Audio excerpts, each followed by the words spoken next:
and the various crews who are dedicated to bringing the search and rescue mission to a successful conclusion. In addition to the Polar Prince, we have also mobilized the Horizon Arctic to add vessel support for this mission. We acknowledge and thank our client, ExxonMobil, who has without question given the vessel the time and space needed to respond to this incident. We also thank Premier Andrew Furey for his continuous offers of support from the province of Newfoundland and Labrador. The marine industry in this region is no stranger to responding to difficult incidents. We work together to ensure every possible effort is put into bringing people home. The people on board the Titan and their families are our focus. We care deeply about their well-being. All of us here in Newfoundland and Labrador, Canada, the United States, and around the world are unified in this work. While the United States Coast Guard, in cooperation with the Canadian Coast Guard, is leading this search and rescue effort, our critical role remains in a support capacity. It has been a very difficult few days for the crew and families of those on board the Titan and the Polar Prince. The Polar Prince captain and crew have been steadfast in providing support during this very difficult time. We have been supporting the Titanic expeditions for several years. The Polar Prince, a 72-meter vessel, remains at the Titanic site participating in rescue efforts. The vessel is an iconic former Canadian Coast Guard icebreaker that has been upgraded with advanced technology and provides research and expedition support services to clients, primarily in the Arctic. Mobilizing Horizon purchased the Polar Prince in 2021. The Horizon Arctic is also involved in this mission. The 94-meter vessel is one of the most powerful and versatile offshore support vessels in the world. Often working internationally, this Canadian-flagged vessel has recently performed rig moves, offshore wind infrastructure installations, and seabed surveys before returning to Newfoundland and Labrador for a seasonal project this summer. The Horizon Arctic was en route to the site on Sunday and then returned to port in St. John's to pick up deep water equipment. Late last night, the Arctic crew loaded a U.S. ROV, which, thanks to the U.S. military, arrived by air to St. John's Airport late yesterday. The vessel departed the port of St. John's at 5 a.m. this morning and will arrive at the Titanic site tomorrow morning. We are very aware of the time sensitivity around this mission. Our crews and onshore team are experts in their fields and will continue to support this effort in every way we can. We remain focused on contributing to the search for the Titan crew and continue to hold out hope that they will be located and brought home safely. Chief Joe. Thank you, Sean. Thank you all for being here too as well. My name is Chief Mizell Joe. I'm from the Mobilizing First Nation and on the south coast of Newfoundland. And I can tell you that our people are very concerned for the crew of the Titan. We're proud of the Polar Prince, its crew, and work that it does. This remarkable vessel. We have no doubt that the captain and crew have been handling themselves with utmost expertise and professionalism throughout this difficult time. Also want to thank Sean and the support team here at Horizon for all they're doing to support the search and rescue operations. I've been in constant contact with the operation team of the company and have been reaching out to prayer groups across the country to bring hope to this effort. We are praying for our friends on board the Titan submersible. We want them to come home. We want them to come home. And we want them to come home safely. We ask everyone across Canada and the world to pray with us that we can find and rescue the Titan. Thank you. Walalio. Can either of you tell us whether the Polar Prince has picked up any sign of life? I know they're doing sonar scanning as well. We've heard about the banging noises that the siren picked up. Has the Polar Prince heard anything? Do you have any sense from your technology? So the U.S. Coast Guard's leading the search and rescue effort, as you know. We're taking our direction from them, and all the communications are flowing back through them.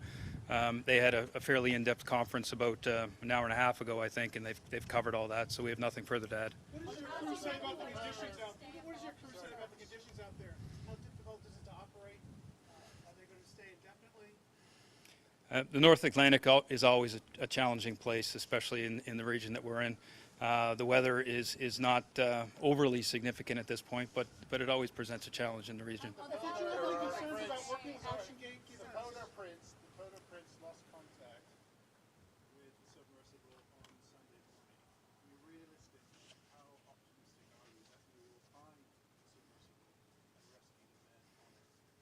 The equipment that's been mobilized for this is the finest in the world, the most capable in the world. We have to hold out hope. I think, as you're aware, there's still life support available on the submersible, and we'll continue to hold out hope until the very end.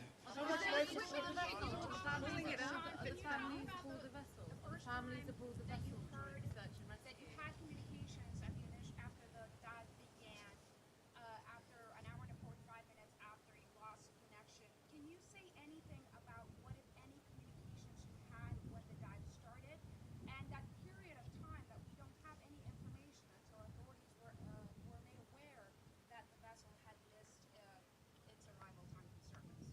All I can tell you there is all protocols were followed for the mission. Sean, technical details from the Coast Guard about what's going on. Can you tell us about your staff on the ship? What are they telling you? What is it like out there? What's the mood on the ship? Any of that you can provide us?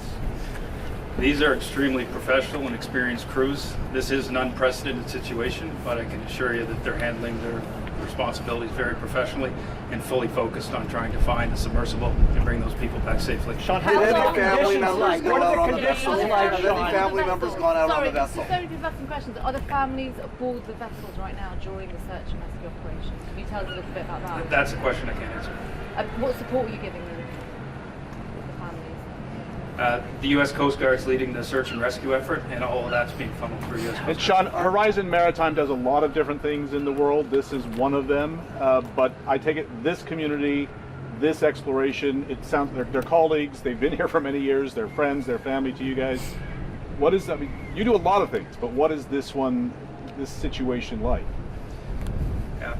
Core values of the Albuquerque Horizon Maritime Services and Horizon Maritime Services is customer focused, and we're focused on all our customers and all the various missions we operate, making sure that they're carried out with the utmost safety.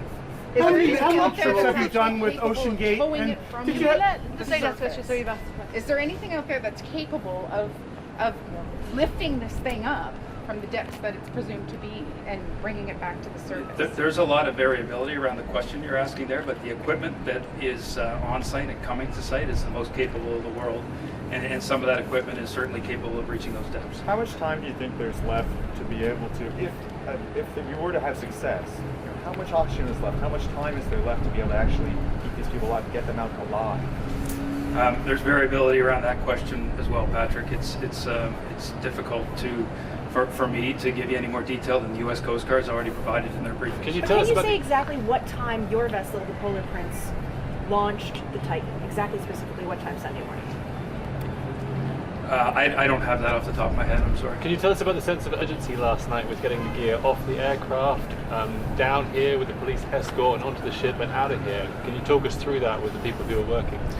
Yeah, I've been in the marine industry since a very young age and seen a lot of different situations, and I've never seen equipment of that nature move that quickly. The response from the U.S. Coast Guard, the U.S. military, the folks at the airport, the people here, various companies were involved in the mobilization of that equipment to the Arctic. It was done flawlessly. Can you give us more details about what kind of equipment that was? It's a deep water ROV. And can you tell us how long will the Polar Prince stay out in that search area with crew that was, I guess, expecting to only be out there for 8 days or so? How long can it stay out? How long will it stay out during the search efforts? It'll stay out until the search is completed. Sean, can you talk about what, if any, communication the Polar Prince and the vessel had before it missed the timeline that it was supposed to meet for surfacing at the sea level? What, if any, communication did the Polar Prince have with the vessel before they knew it was missing? There was regular communications up until a point, and then I think, as you're aware, their communication ceased. Can you just expand on what regular means? Was the crew doing well? Was everything going as planned? Was there any moment where they communicated that they were in any sort of distress or having any sort of issues? I'm not aware of any details around that. I know you're At what really point did focused on the communication search right cease? now, but there's been a lot of concerns raised already about the safety of this and what OceanGate was doing. Did you consider that when you partnered with OceanGate? Look, OceanGate runs an extremely safe operation. Our full focus right now is getting that submersible located and getting those people brought back safely. At what point question. did question. communications cease?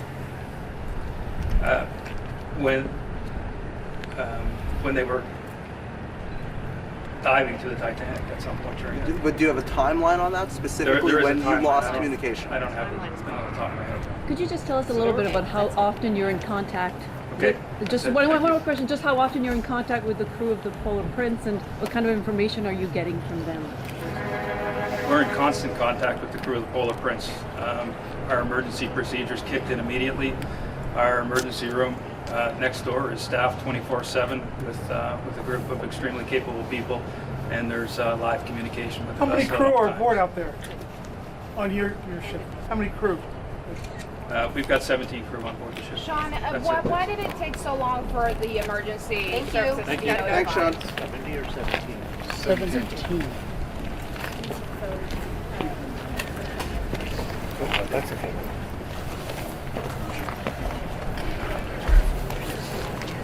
Yep.